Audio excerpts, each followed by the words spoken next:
Everybody's gangsta until little Timmy, who's been acting out a lore-accurate Spider-Man by not having a single kill, presses the funny glowing I win button and scores a triple kill on your supports. And while I have seen many a tier list about heroes' overall strengths, I have seen few on how good the ultimate abilities of each hero are. Let's dip our toe into the anime fandom and power scale every ultimate in Marvel Rivals and rank them down their best, worst, and average use cases. First to go is a great example of how this list will operate, Adam Warlock in C tier. We want to rank these based on the average between the highly skilled and the averagely skilled players, slightly favoring higher skilled situations. While Adam's ult can be very good in the right hands, in most hands, it just results in even more ult energy for the enemy team. The best way to use this is as a quick tempo shift, rezzing 1 to 2 allies and not going for the game-changing res of 4 to 5. Next is Black Panther, whose kitty cat ult is significantly quicker to charge, but also has generally lower rewards. Often, good Panthers will just use this ult to finish out a duel or reset their marks. It's quick and it's low risk, it's C tier. Widow is pretty similar to Panther. Low risk, low reward, but I think a lot of players don't use Widow enough to understand how powerful her ult can really be in the right hand. High range damage that causes vulnerable and slow ends up making her better thought of as an offensive support ult than an elimination ult. Still, our rules dictate her abysmal pick rate places her in C tier. Now the new kid on the block, Blade. His ult boasts a unique healing suppression mechanic and high overall damage, letting him be one of the few DPSs to actively challenge support ults. A major difficulty with this ult is the pacing. It's a bit slow, requiring your Devil May Cry LARP session to file its taxes and have an escape plan before engaging. Still, a great ult in most use cases, B tier. Captain Support Puncher is next to uniquely has access to a support-like ult on a tank. This lets him massively swing fights, allowing him to be reactive and a threat. Very good in the right hands, but still slower to charge, A tier. Now for our first actual support ult, Cloak and Dagger. The dynamic duo boasts one of the most used and easiest to get value out of ults in the entire game. Their unique access to speed and CC protection lets them use this either offensively to take space or defensively to make space. Overall, I think it's fair to say that they are like Captain America, but better, top of A tier. Doctor Strange has the highest reward for a skilled hand out of every ult we've ranked so far. He can practically guarantee a team wipe or at the very least a starting domino tumble of a team wipe, not just stunning heroes for an extended time, but also allowing him to deal increased damage. This is our first entry in S tier. Congratulations, Doctor Strange. When Emma Frost was first dropped, her ult ruled the game. As players have gotten better at countering her, this value has tapered off a bit. Still, it's very good damage and a potential stun if given enough time. Let's say A tier for now.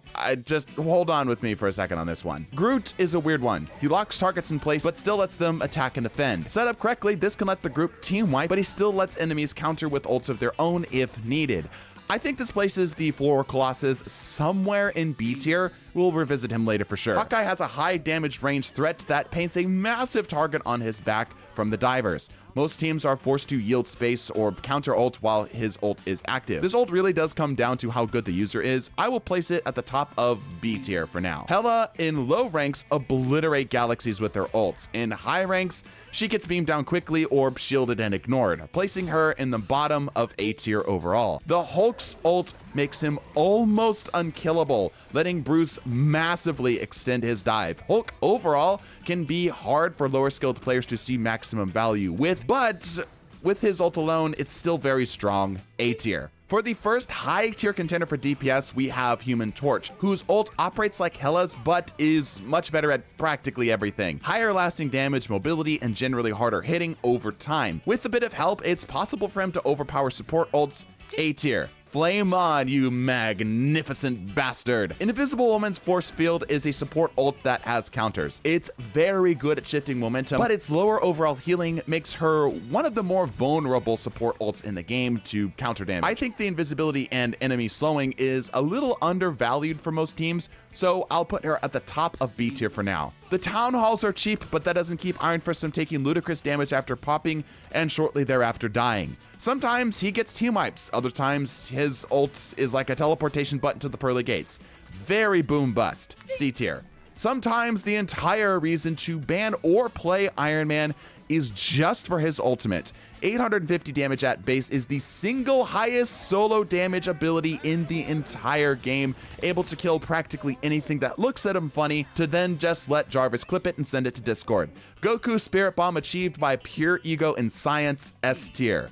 Jeff's ult is weird. It can be amazing, and it can be the worst ultimate in the game. Based on its performance in the Marvel Rivals Ignite tournament, I think we need to rank it higher than our first instincts would indicate.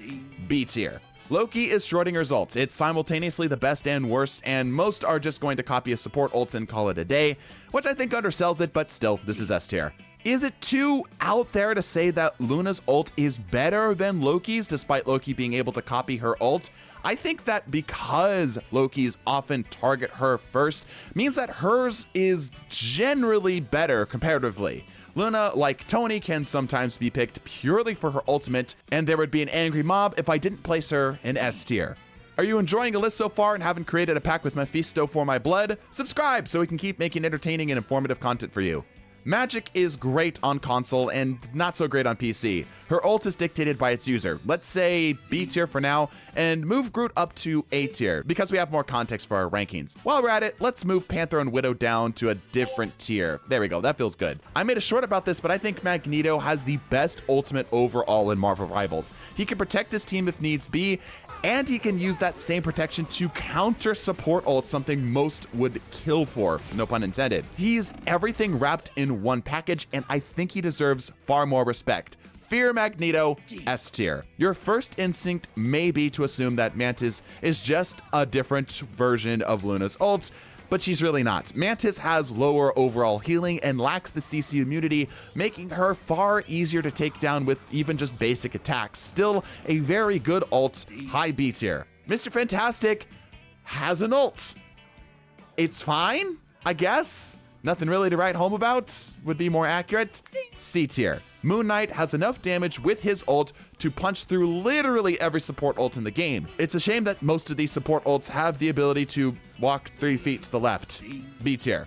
Namor is like Magneto, but focused more purely on damage. It grounds opponents and can deal over 500 damage at its center, eliminating supports. Its combination of all of these places him at the bottom of A tier, arguably that he should be higher. Penny has the worst ultimate in the game, and if you don't believe me, look at the comments and see how not even the Penny players can agree whether her ult is good or not.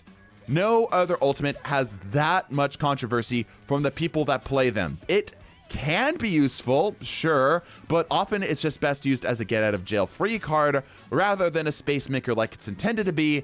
F tier. Phoenix ult has unique properties, making her a counterpick to certain heroes like Rocket. Overall, her ult is solid, though its lower damage and slower pacing makes it somewhat difficult to see value. Bottom of B tier. Psylocke's ult can be easily countered by most support abilities. Nevertheless, she can still put out insane amount of pressure on backlines and weak targets, either forcing out a more costly ult to counter her or scoring at least a double in most cases. She also gains full immunity once it's rolling, letting her stall in some cases. A tier. Rocket's ult is one of those that you try to use as often as you can with little care for its timing due to how it operates. Players have learned how to shoot it down, but it's still powerful enough not to be ignored.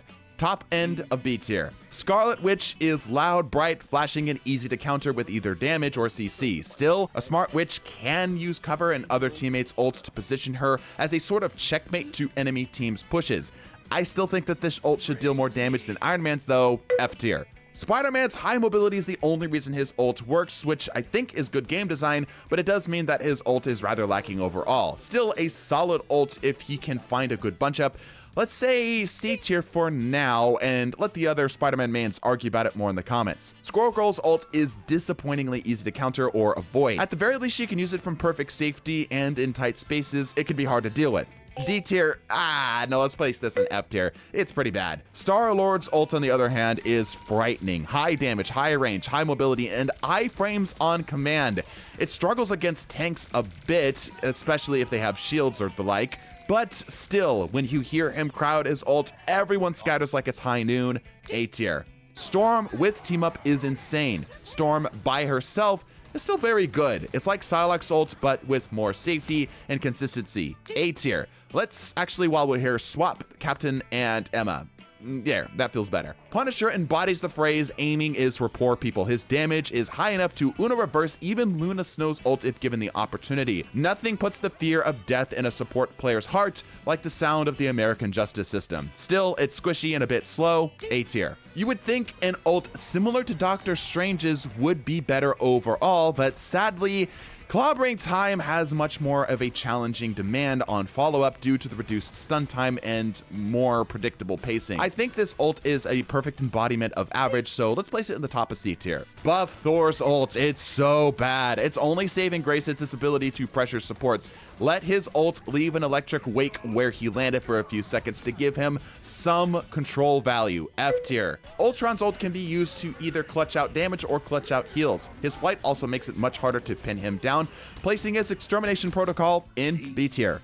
Venom's ult is like if Hulk's ult and Jeff's ult had a horrible looking baby. It extends his dive and lets him get a lot of damage if it's set up correctly. Overall, I think most teams have an easy enough of a time dealing with it, while most Venom players have a hard enough of a time actually setting it up properly. So let's place it in B tier. Bucky has caused psychological trauma for an entire generation of players. If he can maintain health, it's possible for his ult to be the best in the game. In practice, I have seen this mostly score 2 to 3 kills with one of those being a Loki clone. A very good ult, but very skill dependent, let's say B tier. Lastly is Maroon 5 Incarnate Wolverine. Berserker's Rage can score team wipes just like Spider-Man, and it comes up much faster and boasts a higher reward against tanks. I can see an argument for this to be even higher, but based off of how I see most players get use out of it, I will say the bottomish end of A tier. So that's my list. Tier lists are subject to a lot of personal bias, so let me know yours in the comments below and subscribe for a free slice of cheese. Bless your faces and deuces.